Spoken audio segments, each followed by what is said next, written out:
Hi friends, இப்போ வாங்க நம்ம வந்து மசால் வடை செய்யலாம். அதுக்கு வந்து கொஞ்சம் பூண்டு, சோம்பு, 4 வரமிளகாய், கடலப்பருப்பு காய்க்கணும்.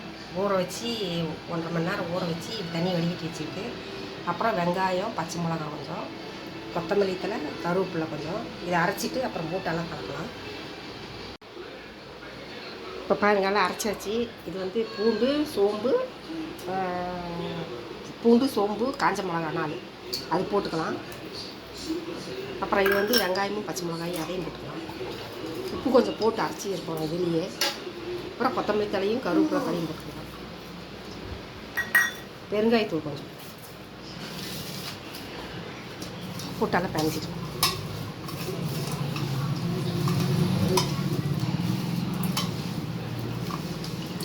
உப்பு கொஞ்சம் போட்டு பருப்புலேயே அரைச்சிருக்குது.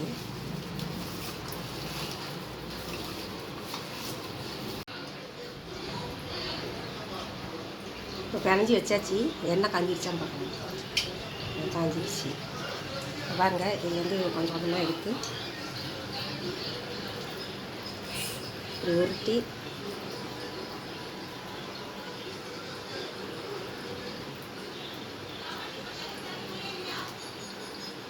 தட்டி எண்ணெய்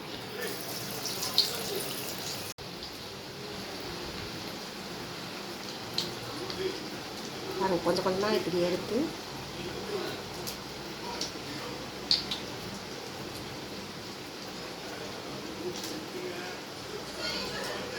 தட்டி போட்டு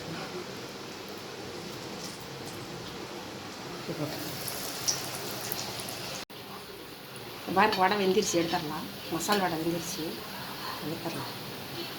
இதுமாதிரி செவந்து வந்து பட்டு ஓகேங்களா.